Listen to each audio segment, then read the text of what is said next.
Verdade, imparcialidade.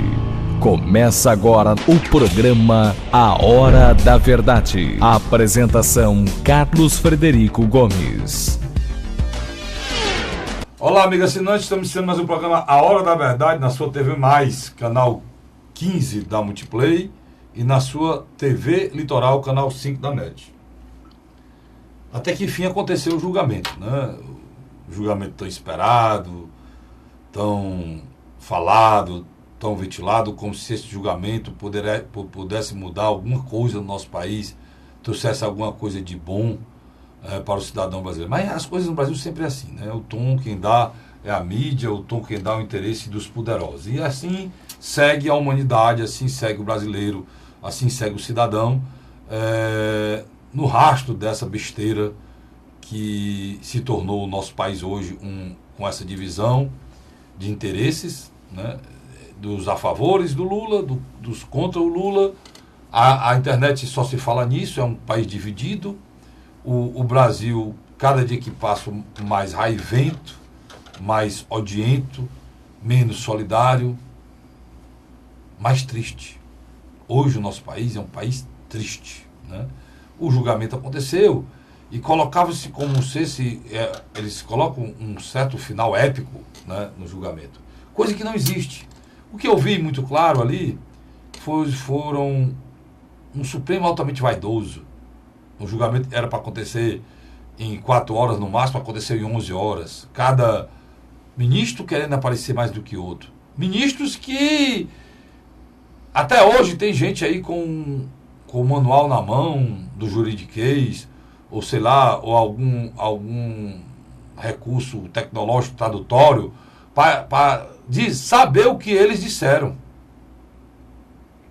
Quem entendeu o voto da Rosa Weber? Quem? Procure o advogado aí que entendeu o voto da Rosa Weber. Disse nada, cara. Mas isso não é feito de uma maneira... Não é que ela não sabe redigir, não. Ela sabe redigir.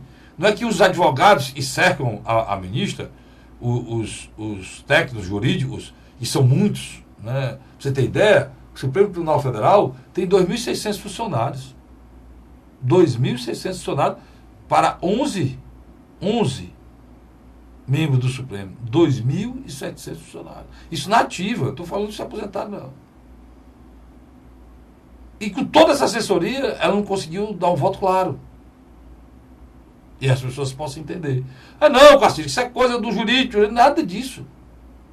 O ministro Barroso deu um voto claro que o menino de 10 anos entenderia. Estou dizendo que ele é especial, é melhor do que os outros, não. Para mim, aquilo ali são a coisa mais perfeita naquele Supremo Tribunal Federal é aquela capa. Aquela capa é a prova exata que aqueles homens não querem ser diferentes, como se aquela capa desse a eles alguma coisa de diferente. E o ministro Barroso foi perfeito quando ele expressou o que ele pensava do ministro Gilmar Mendes, que por tudo que ele julga tem alguma coisa por trás. Infelizmente, essa não é a definição do ministro Gilmar. Essa é a definição, ministro Barroso, é do Supremo. Tudo que o Supremo julga tem alguma coisa por trás. E fora desse olhar maniqueísta, esse olhar odioso, esse olhar de cabo de guerra que existe no Brasil hoje, querem prender o Lula e querem saltar o Lula, fora disso, eu não me regozijo com a história da prisão do Lula, não. Acho que se ele for estar condenado, ele deve ser preso, porque se essa pessoa for condenada e não for preso, não existe justiça. Isso é brincar de justiça, é brincar com o país, é brincar com a cidadania, é brincar com o cidadão. A justiça, ela tem que existir. Você torna a justiça uma grande palhaçada. Porque a pessoa é condenada na primeira instância, condenada na segunda, não vai preso. Por que é que eu acho que ele teria que ser preso? Porque todas as provas, as contraprovas, o que tiver de concreto, o que for certo ou errado, a documentação que tiver colocada no juiz, ela é colocada na primeira e segunda instância. Na terceira instância, que é o Superior Tribunal de Justiça, não tem negócio de discutir prova, não. Vão discutir recursos. E lá é o lugar correto para que isso seja discutido. Esse foi um dos argumentos do ministro Barroso. Lá é o lugar correto. Lá, se tiver certo ou errado, lá no Superior Tribunal de Justiça, pode recorrer do processo e soltar, através de um habeas corpus, quem foi preso em segunda instância. Mas a história da segunda instância remete à história do artigo 5º da Constituição, que fala na tal,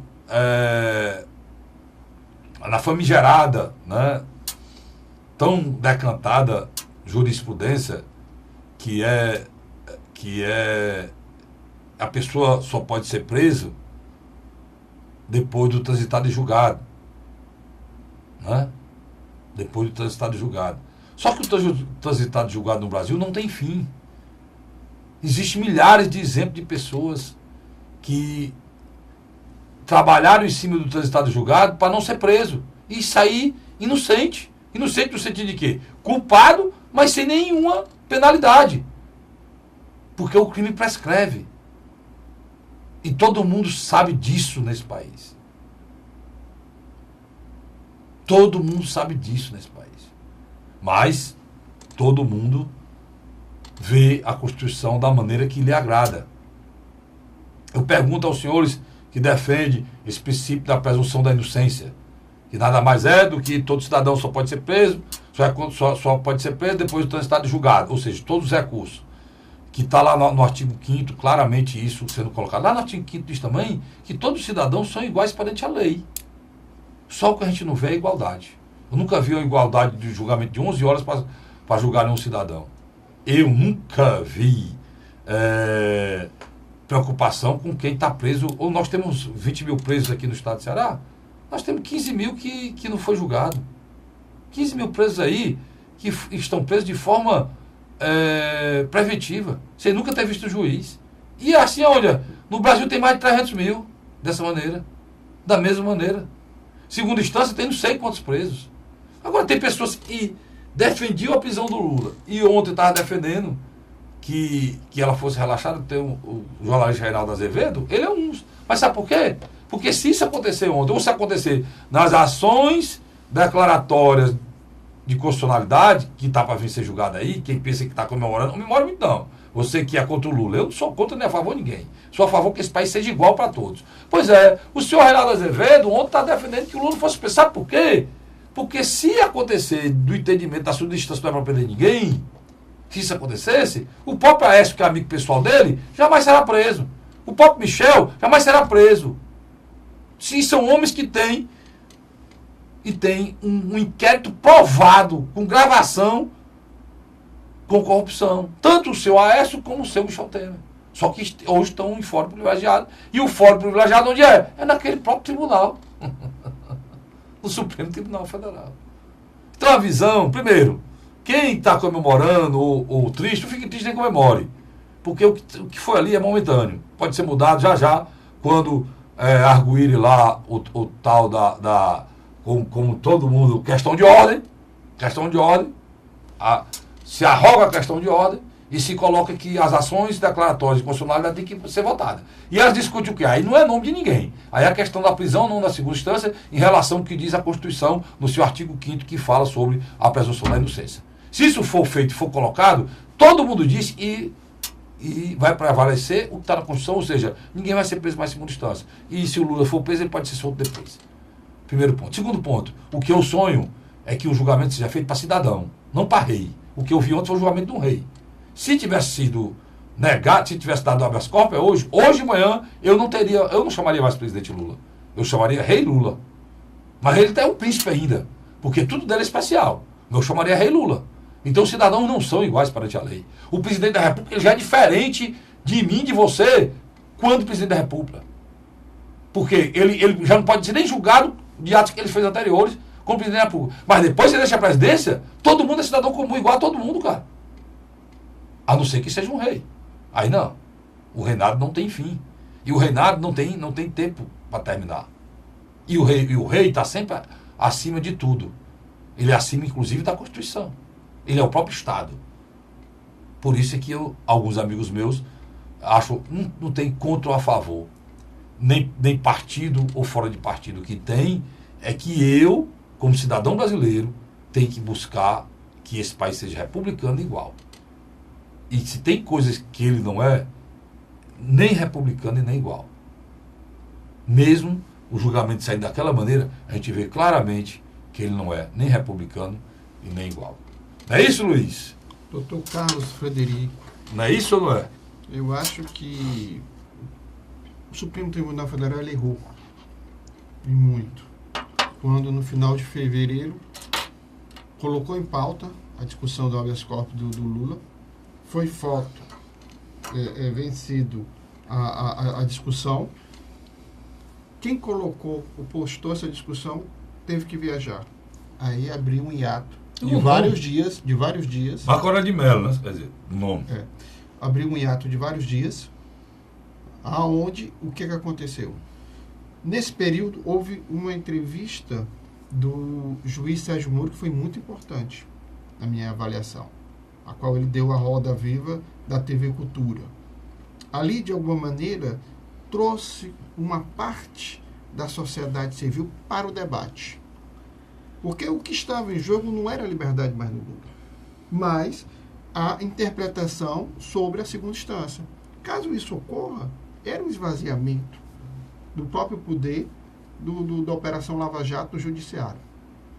No passado dos dias, juízes, promotores, membros do Ministério Público fizeram uma abaixo-assinada movimentação a favor da permanência do entendimento da segunda instância. Assim como no Congresso, chegou-se à conclusão de que era necessário fazer uma medida provisória de caráter de urgência lá internamente para que o Congresso legisle que, sim, é válido a condenação de segunda instância.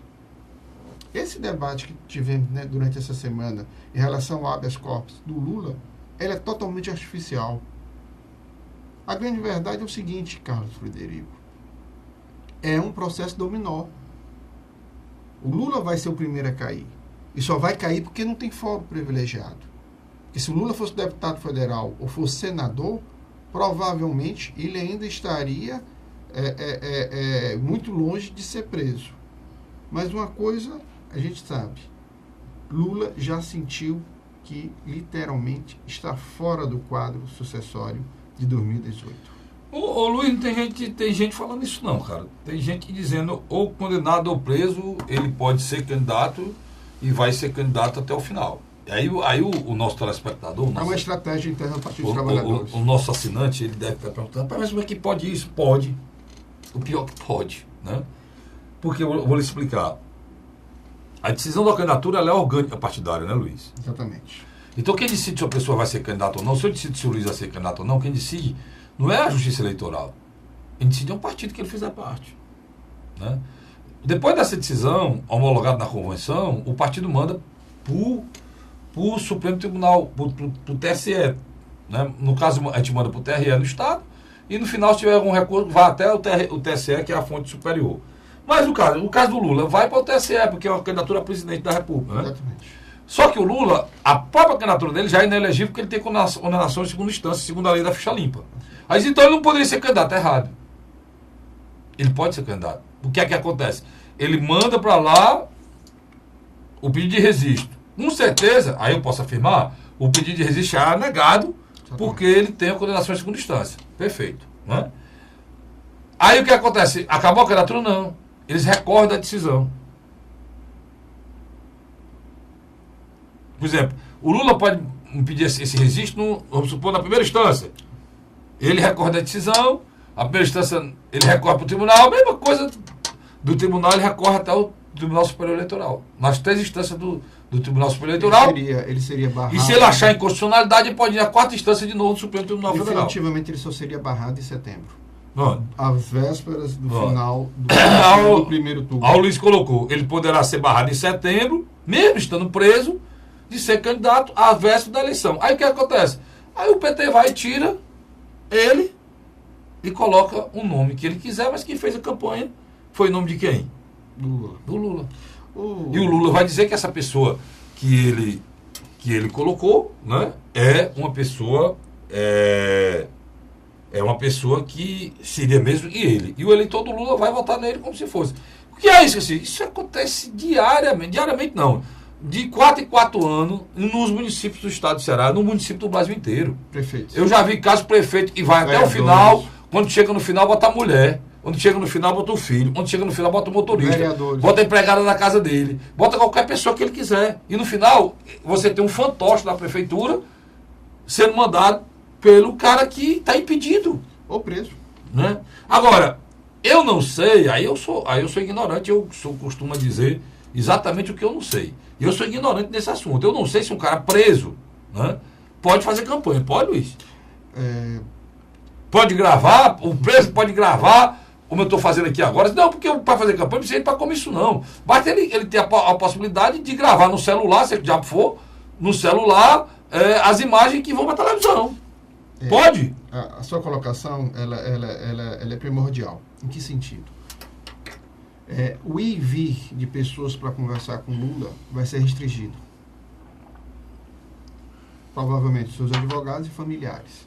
Por exemplo, ele não vai ter acesso diário às lideranças partidárias para fazer negociações. Não vai ter. Ele sabe disso. Ao ponto que o mesmo sabe, a direção estadual do Partido dos Trabalhadores do Rio de Janeiro, a direção estadual do Partido dos Trabalhadores do Rio Grande do Sul, Piauí, Bahia, já começam a fazer pressão. É hora... Piauí do governador, né? Piauí, Do Huerta governador Dias. A Bahia também do governador, né? Exatamente. Então, O Ceará está no meio disso, não. também do Ceará já há uma... Aqui o PT do Ceará é muito lulista, né? Na realidade, o governador Camilo... Não, o Camilo não. O Camilo Tudo está bem, fora desse tudo processo. bem, mas o próprio governador Camilo Santana, que é a maior liderança do Partido dos Trabalhadores... Não, aqui, mas não é, eu acho que é, Luiz. Eu acho que não. tudo bem. Mas, Os episódios anteriores que aconteceu aqui não demonstrou isso, não. mas vamos lá. O governador Camilo Santana, ele é a maior figura mais importante do partido, mas muitas vezes vários questionários, a gente já discutiu isso aqui. Tudo bem. Né? O presidente do partido, na eleição passada, praticamente forçava que o candidato, que outra posição do PT, né? Na eleição passada e na reeleição retrasada, inclusive. O Camilo Santana foi candidato do PT com a força do ex-governador Cid Gomes. Sem dúvida. Quase todo mundo contra, do PT contra a candidatura do próprio governador. Mas diga aí. Mas uma coisa certa, esses diretórios que eu citei, junto com outros diretórios já estão se manifestando... Eles vão fazer o quê, Luiz? Você acha que vão fazer o quê? Porque é o seguinte, importante a decisão que eles vão tomar? Existe aí um processo da cláusula de barreira. Mas não fale isso agora, não. Tá certo. Você vai aguardar aí sobre esse processo que existe, que eu vou pro rápido intervalo. Sai daí, não, presta atenção. Estátua aí, viu, Luiz? Estátua, parada aí. Eu volto já com o Luiz dizendo sobre esse processo da cláusula de barreira, que é uma mudança que está acontecendo no PT agora em relação à possibilidade do Lula ser candidato ou não. Tá certo? Um instante só, eu volto já. A Hora da Verdade.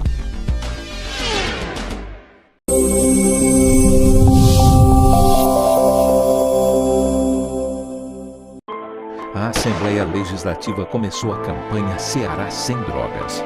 A discussão vai ser levada para todo o estado, prevenindo a população e buscando soluções para resolver o problema. Participe da campanha. Juntos ficamos mais fortes para combater essa verdadeira tragédia que destrói famílias, futuro e muitas vezes a própria vida. Ceará Sem Drogas, uma luta de todos nós. Assembleia Legislativa do Estado do Ceará. José de Arimanteia, Uruoca. Acordo 8 horas, 9 horas, aí carrego o carro e vou lá pegar água. Aí sai distribuindo os comércios. Estrada dessa, faz gosto de você andar. Você não gasta pneu, tem economia no bolso e anda rápido. Sertanejo pega uma estrada boa, fica feliz, fica potente. Assim como o trecho que liga Uruoca a Martinópole, o governo do Ceará está fazendo mais de 1.000 quilômetros de estradas mais importantes da vida de muita gente. Governo do Ceará.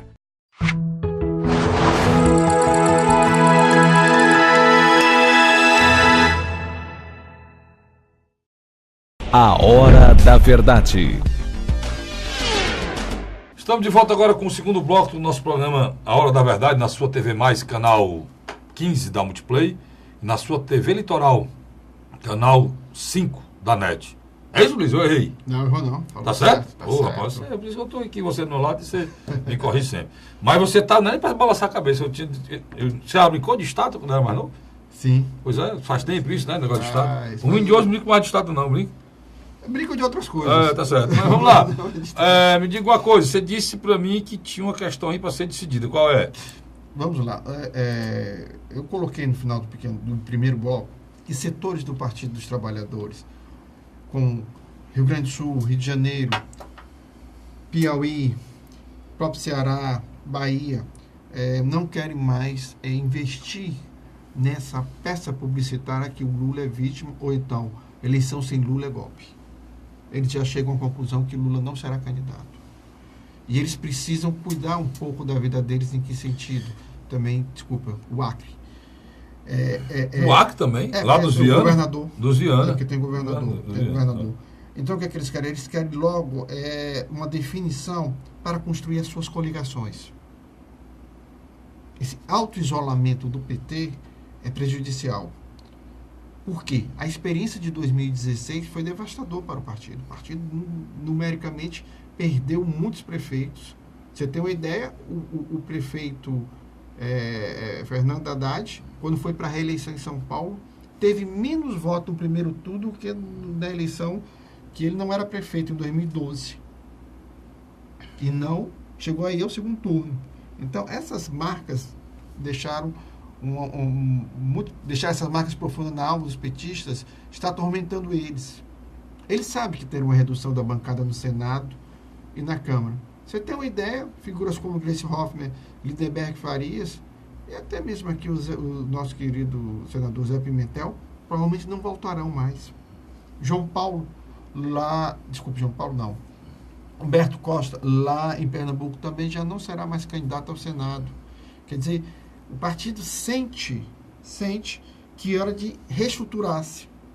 Por isso que eu acho que, nesse momento, há duas figuras que são beneficiadas a partir do momento que Luiz Inácio Lula da Silva sai do cenário da disputa presidencial. Indiscutivelmente, é o ex-governador, ex-ministro Ciro Gomes. Por que eu falo isso? Porque é uma oportunidade de se criar uma frente partidária de partidos progressistas, ou dito de esquerda, para levar um candidato ao segundo turno. E por que eu estou dizendo isso?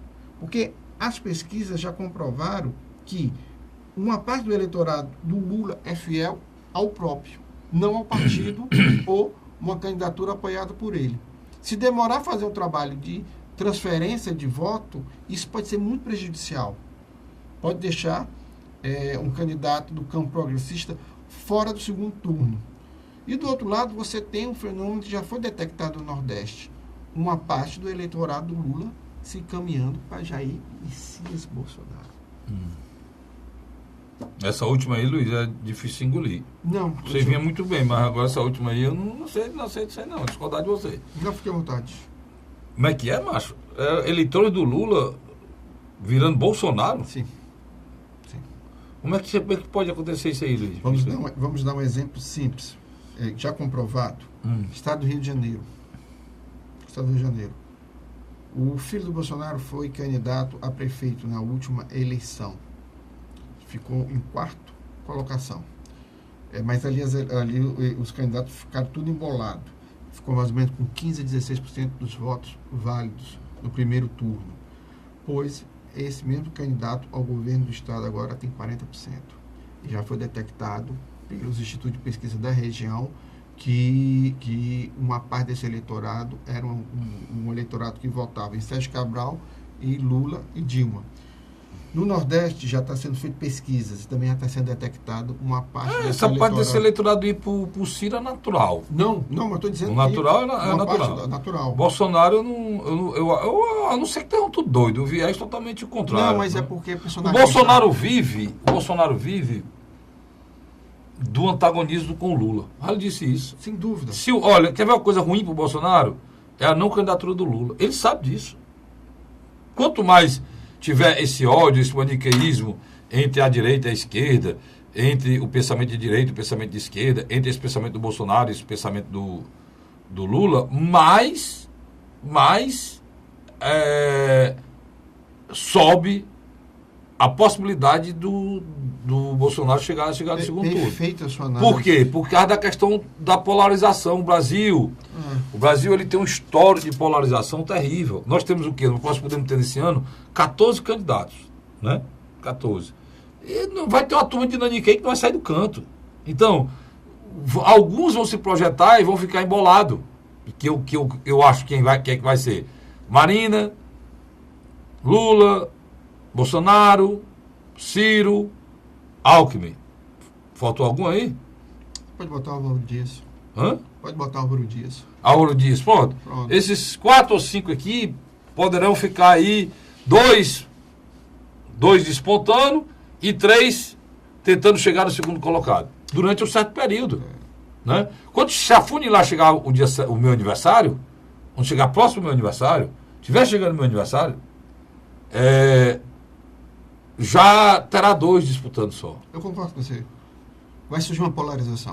Então, meu aniversário, porque dia 7 de outubro, dia da eleição, é meu aniversário. Isso é difícil. Mas, então, infelizmente, é meu aniversário. E não vou poder nem fazer nada, Luiz. Até, Luiz, proibido beber no dia da eleição. Um dia antes, né? É o mesmo dia, mas. Nem é o dia antes. A eleição caiu no dia do meu aniversário. Dia Nem 7. um dia antes já começa a eleição. É isso, mas isso mesmo.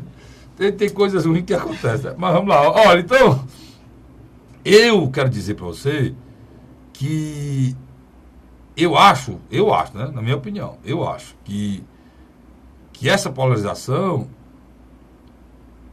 quem está muito próximo de acontecer, o Bolsonaro, por conta desse maniqueísmo. Hoje. Hoje. O que... A preço de hoje com o Lula candidato. Vamos lá. O cenário será outro completamente diferente com o Lula sem o Lula ser candidato. Vamos aqui só traduzir melhorzinho para o nosso telespectador. O Carlos Frederico está querendo dizer o seguinte: existe uma polarização... Não, mas eu não sou a Rosa Weber, não. Eu estou querendo dizer que eu fui claro. Não precisa estar no tom, não, eu. Existe uma polarização hoje na discussão eleitoral, lulistas e antilulistas. Entre os antilulistas, o que melhor se sai é Jair Messias Bolsonaro. Concorda? Concordo.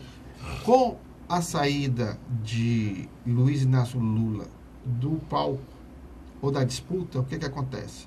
Você tem uma tendência natural de que os grupos progressistas ou pró-Luiz Inácio Lula da Silva se reúnem em torno de uma candidatura que possa ir para o segundo turno.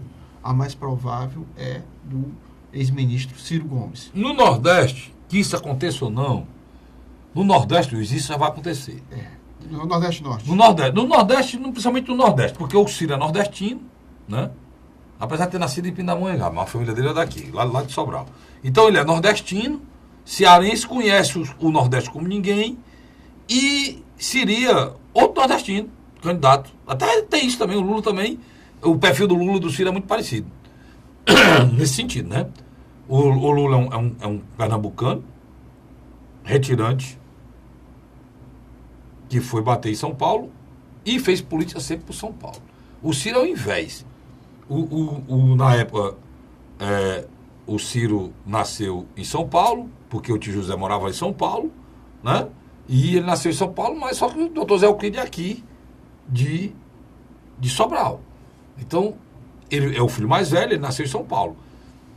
Quando o doutor Zé Euclide voltou para Sobral, os outros já nasceram em Sobral. Mas foi o caminho ao contrário. O Lula nasce, a família do Lula sai do sul, do Nordeste para o sul. O Ciro, a família do Ciro sai do sul de volta para o Nordeste. Seria a volta do imigrante. Pois é. E lá, e como sobalense, que ele foi eleito deputado estadual, como sobalense, que ele foi eleito prefeito, como cearense, ele foi eleito prefeito de Fortaleza, e prefeito de Fortaleza foi eleito governador, e governador foi ministro, e ministro iniciou sua carreira para... O que eu estou querendo dizer, são 2 nordestinos, né?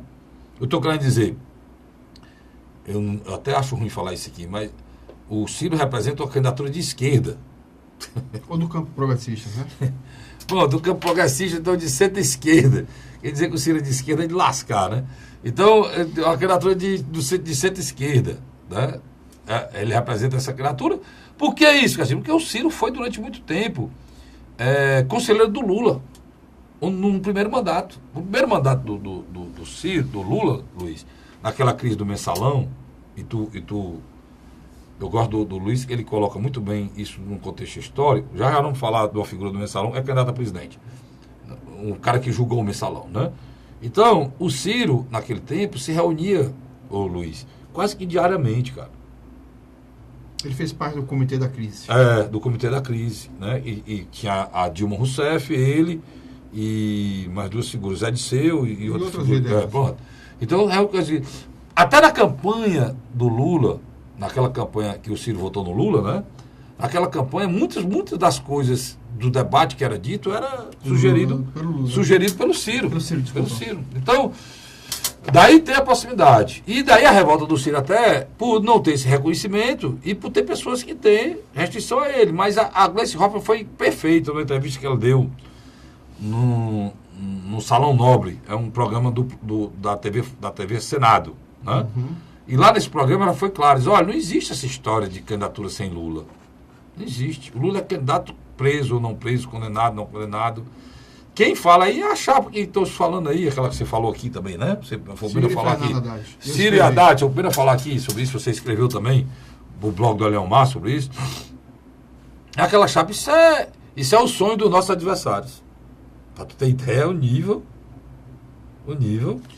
Carlinhos, eu vou lhe interromper. Agora, eu não sei, aí ele perguntar, não sei se você me interrompeu não, aí ele perguntar se ela tem cacife para tudo isso, cara? Não tem. Para mandar, para dizer isso aí de forma... Porque nem o instante, não, nós vamos falar, não. Ela taxativamente disse que não, acabou-se. Não tem. Vamos aqui especificamente à questão do Nordeste.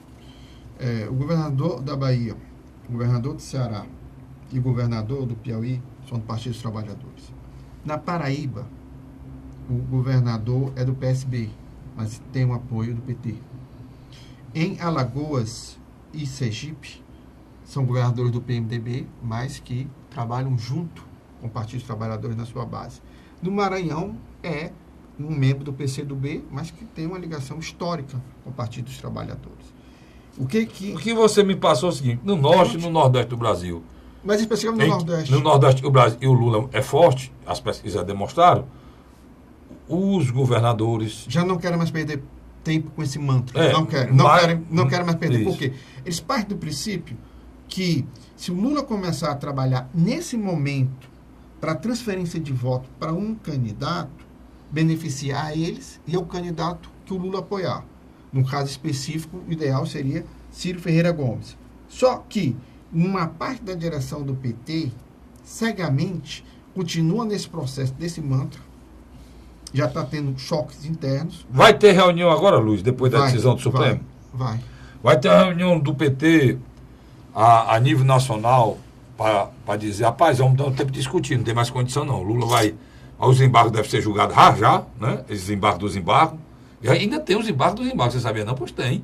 Depois que passou no Supremo Tribunal Federal, eles vão questionar os embargos não ter sido dados para o presidente Lula. É os embargos dos embargos. Mas dizem que vai ser muito rápido esse julgamento, né? Talvez ele nem aceite, né? Talvez na terça-feira, dia 10 de abril, quando um telespectador assistisse nosso programa...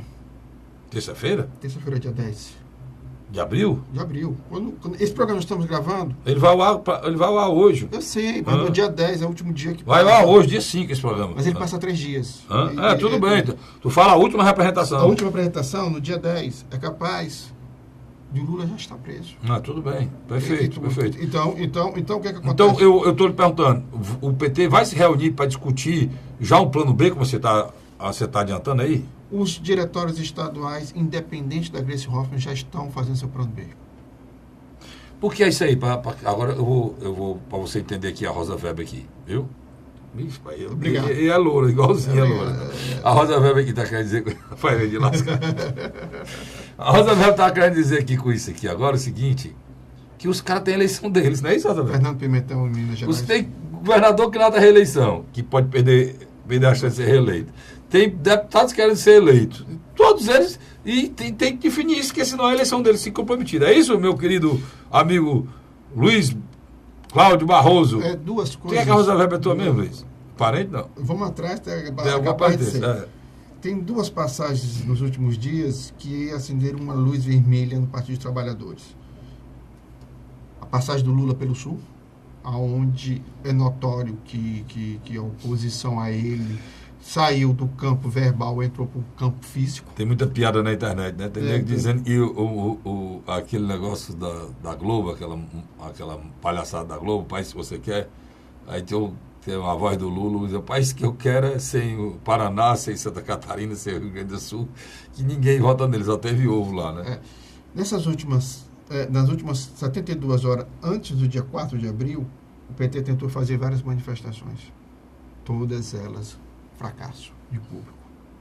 Muito pouca gente, por sinal, foram mostradas. A imagem fala por tudo, a imagem, pouquíssimas pessoas. Então, dentro do próprio Partido dos Trabalhadores, a militância já jogou a toalha. É hora de começarmos a pensar o futuro sem a candidatura do Lula. Então, por isso que eu acho que, nesse momento, é fundamental os posicionamentos de Ciro Ferreira Gomes. Na minha avaliação, o Ciro está trabalhando bem. Está conversando com a direção nacional do Partido Socialista Brasileiro, da qual ele já fez parte. Está muito próximo de sair uma aliança. Mas como isso? O Partido Comunista do Brasil... O PSB é aliado do Alckmin, macho, em São Paulo. Mas a nível nacional há uma simpatia pela candidatura do Ciro. E aí provavelmente o diretório, somente o governador de Pernambuco, que vai para a reeleição. Peraí, vamos devagar. O Andou, o Santa de Barro, não vai dar certo não, você está falando. Olha, mas o Alckmin está saindo amanhã, ou é hoje? Amanhã do governo de São Paulo. Sábado. Não, dia 6. Amanhã, sexta-feira. Sexta, né? Está saindo do governo de São Paulo amanhã, o Alckmin. Quem é que assume? Márcio França. Quem é Márcio França? É hoje o vice-presidente do Partido Socialista Brasileiro a nível nacional e governador do estado de São Paulo a partir do dia 7. Pronto, pois esse cara vai ser governador do maior estado da federação, com o PIB, tamanho do PIB da Argentina. Esse cara só vai ser governador porque o Alckmin está deixando confiança na mão dele, cara. E diga de passagem, ele é o candidato Alckmin. Pois é. Então, não é o João Dória. E o Alckmin vai apoiá-lo para a reeleição. Como é que esse cara não vai votar no Alckmin, Luiz? Sem dúvida. Então ele é do PSB. O maior líder do PSB hoje passa a ser ele que é governador de São Paulo. Também não você está corretíssimo. Então, a história, se o Ciro está atrás do PSB, está perdendo tempo, no meu entender. No segundo turno, não. Ele mantém a conversação aí, que no segundo turno, eu acho que é o nome.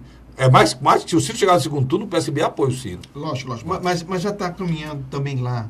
A direção nacional tem mantido contatos com o Lula e a coisa está funilando positivamente. Mas a sua colocação foi brilhante. Pronto, deixa eu ir para o intervalo. E só para você encerrar, o PCdoB, que tem mantido a Manuela Dávila, também já está negociando com o Ciro. O Ciro tem condições de fazer uma grande frente com esse vazio deixado pelo ex-presidente Luiz Inácio Lula da Silva. Tudo bem, eu vou para um rápido intervalo, não sai daí não, daqui um pedaço eu estou de volta, o terceiro e último bloco do programa A Hora da Verdade. Até já. A Hora da Verdade.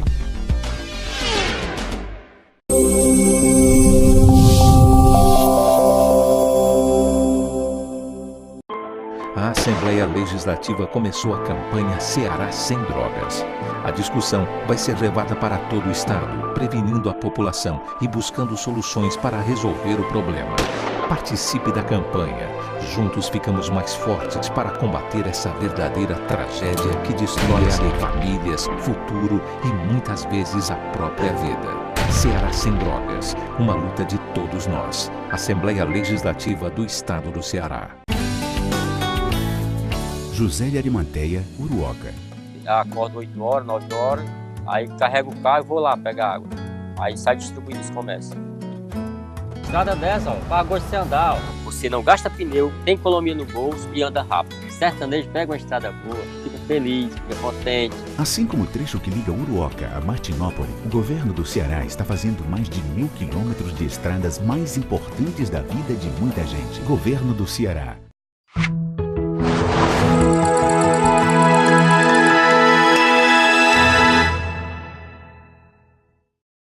A Hora da Verdade. Estamos de volta agora com o terceiro e último bloco do programa A Hora da Verdade. Luiz, eu quero mudar o mesmo assunto, mas tudo tem a ver. Outra esfera. Não, teve 3 coisas que eu me lembrei agora. Eu não era para ter falado no início, não falei. Primeiro, a questão do general.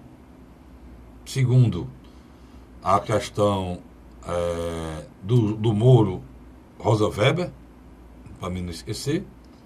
Já estou esquecendo a terceira coisa. Mas bora logo para a questão do general. Aquela declaração, primeiro do general Lessa e depois do general Vilas Boas. Teve Um na reserva. E o outro comandante do Exército. Titular. Ativo. Tem alguma... Tem. Acho que teve alguma influência nessa votação? Total. Foram fatores que vieram a colaborar para que membros do Supremo Tribunal Federal, especificamente Rosa Weber, mudasse seu voto, o seu entendimento de voto. Então a Rosa Weber estava uma espécie assim de uma... Estava numa prensa mesmo, era um queijo, a Rosa. Branquinha, né? Assim como tu, ela estava pensando assim, um queijo, porque uma semana anterior, 15 dias anterior a esse julgamento, houve um Roda Viva com o juiz Sérgio Moro. Com o juiz Sérgio Moro. E o juiz Sérgio Moro, no Roda Viva, colocou bem. Ele colocou que trabalhou com a Rosa Weber, que tinha, né? E teve um período que ele trabalhou com ela. Vamos explicar ao telespectador. Quando a Rosa Weber foi indicada ao Supremo Tribunal Federal, uma das pessoas que foi colocada na equipe dele foi o juiz Sérgio Moro, para explicar a ela a questão das relações de tráfico de influência, de corrupção. Pronto. Então, ele que fazia a revisão de alguma das petições dela. E ele fez uma espécie de elogio a ela. Um elogio a ela público nas decisões dela, que praticamente definiria o voto dela. Agora, pegando o gancho... Ele colocou ela como o exemplo de que o Supremo Tribunal Federal era correto. Mas é que tá. Quando ele fez essa jogada, você tem, por exemplo, Folha de São Paulo, Estado de São Paulo, O Globo, revistas como Época, Isto É e Veja, no outro final de semana, quer dizer, no final de semana que antecedeu ao julgamento, deixando bem claro, a decisão está na mão de Rosa Weber. Pronto, aí onde é que eu quero chegar? Primeiro a história do Moura, e depois uma história voltar aqui do comandante do Zé. Rapaz, nós estamos na eminência mesmo de uma ruptura democrática? Sim. Nós estamos na eminência mesmo de uma ruptura democrática? Sim. Por quê? Se pisaram na bola daqui para frente, você acha? Sim, por quê? Nós temos um executivo em crise, temos um legislativo tão doente como o executivo. Quem salvaguarda a Constituição e a estabilidade democrática, teoricamente, ficou nessa função o Judiciário. O correto era os 3 trabalhar junto para essa estabilidade. Depois de exatamente 33 anos que os militares deixaram o poder, é a primeira vez que o Exército, literalmente, faz uma pressão aberta. O discurso do... inclusive, o discurso do general... gerou polêmica. O Janot se alvorou contra, o ex-procurador Rodrigo Janot. Tem gente querendo explicação, pedindo para que o presidente peça explicação. O presidente Temer saiu pela tangente e disse Posso fazer só um que contraponto? as pessoas têm liberdade. Posso fazer um contraponto bem interessante? Mas não. A população não fez cara feia. Não fez não.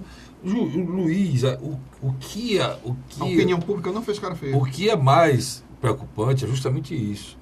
A população, ela não acredita mais no Brasil. Pronto. Ela não acredita mais nas instituições. Ela não acredita mais na justiça. Ela não acredita mais nos políticos. Ela não acredita mais no executivo, no legislativo. Não acredita mais em nada. E o ponto final de uma crise sem fim para um Estado, para um governo, é quando a população desacredita das suas instituições. É o que vivenciamos hoje. Só tem uma instituição que tem credibilidade no Brasil. Esse é o grande ponto de você entender. Chama-se Forças Armadas. São 3, bem rápido. Mas nas pesquisas de opinião pública. Forças Armadas, Igreja, Bombeiros. Pronto. Ainda salvaram os bombeiros e a igreja. Então, quando você chega num estágio desse, é preocupante. Porque nós precisamos preservar nossas Forças Armadas, mas a liberdade, a estrutura democrática é necessária no mundo de hoje mais do que nunca. Mais do que nunca. E o que na realidade eu avalio é que a esquerda de novo brasileira errou demais. Ela exagerou na dose. Ela chegou ao ponto... Por exemplo, quando você erra, você se submete a quê? À justiça. A esquerda brasileira, ela não tem a humildade de dizer nem que errou, Luiz. Não tem a consciência. Né? E ela desafia quem? A instituição, o Poder Judiciário, a Justiça Brasileira, as instituições brasileiras. Quando você faz isso, você leva um país ao quê? A uma anarquia. E diante de uma anarquia, há um posicionamento das Forças Armadas. E eu não sei, por pura irresponsabilidade, talvez, e muitos que estão fazendo isso não sabem que é uma ditadura. Mas o Exército monitorou a passagem de Lula na região sul. O Exército hoje enfrenta um problema muito sério que se chama os morros do Rio de Janeiro. Ali é uma guerra. É que eles não... Eles não foram preparados para aquilo. Não, e eles não estão conseguindo ainda, não tomaram... Luiz, olha, depois da decretação da intervenção do Michel Temer até agora, o Exército Brasileiro, o comandante lá do Exército Brasileiro, que está lá comandando a intervenção no Rio... Que é o secretário de Segurança. Que é o secretário de Segurança que comanda a intervenção no Rio, na área de segurança, ele não fez nenhuma ação pontual, Luiz. Não tem uma ação, cara. Não havia planejamento. Não tem uma ação. Mas não houve um planejamento. Não houve nada. A única coisa que se sentiu é que tem uma pessoa comandando hoje no time, mas comandando o caos. Foi diferente daquela outra intervenção. Que houve um planejamento. Não, daquela intervenção feita no tempo do Sérgio Cabral e do como é o nome do secretário na época? Beltrão, que houve aquelas invasões, saiu no mundo todo, retomaram os morros, botaram bandeira lá, botaram não sei o quê. Totalmente diferente do que está acontecendo agora. E todo mundo esperava que iria acontecer de novo e não aconteceu. Não sei se vai acontecer ainda. Talvez, estrategicamente, isso seja feito mais perto da eleição. Mas naquela época, até o governo do Estado do Rio de Janeiro ainda se mantinha de pé. Teoricamente, hoje, ali no Rio de Janeiro, nós temos o desgoverno total. Mas, voltando aqui, nós estávamos conversando. O Exército monitorou a passagem do Lula na região sul. O Exército está acompanhando com lupa o processo da intervenção. As manifestações anti-Lula não foram gigantescas, mas não foram pequenas, Carlos Frederico. Não foram pequenas. E outra coisa... E para uma quarta-feira, né, Luiz? O brasileiro não tem esse costume de quarta-feira. E outra coisa, quando você viu membros do Ministério Público, juízes, advogados, promotores, assinarem um baixo-assinado defendendo a interpretação da segunda instância, poxa, você já imaginou que se o resultado fosse o inverso, 6-5 a favor do Lula, eu e você, como colocamos no começo do primeiro bloco, teríamos estímulos hoje de estar aqui. Mas eu aceitaria com a serenidade que eu estou aqui. Sem dúvida. Por quê? Porque eu não acredito mais nesse país. E eu acho que esse julgamento não foi o fim. Você sabe que não foi o fim. Não, sem dúvida. Muita coisa pode vir, tem muito dissimulação, Luiz. A gente conhece isso. Na justiça mais do que em qualquer canto. Olha, o Exército Brasileiro defendeu nesta quarta-feira, dia 4, ontem, né, as manifestações do general Eduardo Vilas Boas, nas vésperas do julgamento do habeas corpus do ex-presidente Luiz Inácio Lula da Silva pelo Twitter. Ele afirmou que as instituições não aceitavam a impunidade e que estava alerta às suas missões institucionais. As palavras do general Vilas Boas deixam claro sua preocupação com o país, expressando ideias já abordada em diversas outras ocasiões, disse o Exército em nota enviada ao jornal O Estado de São Paulo. Pronto. Presta atenção. O texto afirmou também que o comandante do Exército é a autoridade responsável por expressar o posicionamento institucional da força e tem se manifestado publicamente sobre o tema e considera relevante. O posicionamento do Exército foi enviado depois de a reportagem questionar a instituição sobre o regulamento disciplinar do Exército, que proíbe militares de se manifestar publicamente a respeito de assuntos de natureza político-partidária, ou ao menos que esteja autorizado. O decreto de agosto de 2002 tem por finalidade especificar as transgressões disciplinares, estabelecendo normas relativas a punições disciplinares. A lista de 103 ações que, em tese, não deveriam ser praticadas por todos os militares, inclusive pelo general Vilas Boas. O regimento diz ainda que o militar da ativa não deve tomar parte em discussão a respeito de assuntos de natureza político-partidária ou religiosa. Um membro do Exército também precisaria de autorização para discutir ou provocar discussão por qualquer evento de comunicação sobre assuntos políticos ou militares. Ao militar também é vedado tomar partido fardado em manifestação de natureza político-partidária. Então, em cima dessas normas é que discutiram, estou li tudo para que o telespectador entenda, foi que discutiram se ele poderia ou não fazer aquela declaração. A grande verdade foi que a caserna, como as pessoas gostam de dizer, está unida. Está unida. Você foi muito preciso. Que quando o general Moura deu aquela declaração, se lembra, general Moura? Realmente. Todo mundo ficou estarrecido, achava que o Vilas Boas ia questionar ou pedir alguma explicação dele. Ele não pediu. Não pediu. Mas não reprimiu. Não pediu e não reprimiu. Mas não apoiou. Não apoiou, mas não pediu, né, Luiz? Não, mas você Ele, notou... ele poderia ter pedido explicações. Mas é interessante. Mas ele não fez. Ele apenas, a opinião dele e tal, não a opinião do Exército, a opinião dele. Foi. Exatamente. Pronto. Mas agora foi diferente. Agora, um general que era muito forte, eu conversei com o Coronel Sérgio, um amigo nosso telespectador. Dá um abraço para ele, né? Coronel Sérgio, obrigado pela audiência. Ele disse para mim, Carlos, o Coronel Lessa, o general Lessa, onde era da reserva, quando ele era da ativa, ele era um general duro e respeitado por todo mundo, mas ele tem a opinião dele. Não quer dizer que é a opinião do Exército. Foi que o Coronel Sérgio me disse, Coronel do Exército, que já está na reserva hoje, talvez se não tivesse a reserva... Ele deu uma entrevista de terça para quarta ao jornal Estado de São Paulo, que teve uma repercussão muito forte, e quando a gente menos espera, no final de quarta-feira, veio a fala de um general da ativa, né? Pois é, o meu amigo Coronel Sérgio, e conhece mais de perto isso, me disse claramente isso, que ele era muito respeitado. A posição dele era muito respeitada e ele é muito duro nas posições dele. E todo mundo pensava que o general Lessa ia ser questionado, como disse o Luiz, e ele foi ovacionado, e o que ele falou foi praticamente ratificado, né, de uma forma mais sutil, pelo comandante do Exército Brasileiro, que é o general Vilas Boas. Membros do Supremo Tribunal Federal, na sua explicação de voto, questionaram. Qual foi dele, Luiz? Eu não acompanhei. Foram 11 horas, não dava para ficar 11 horas frente à televisão? Deixa pra lá.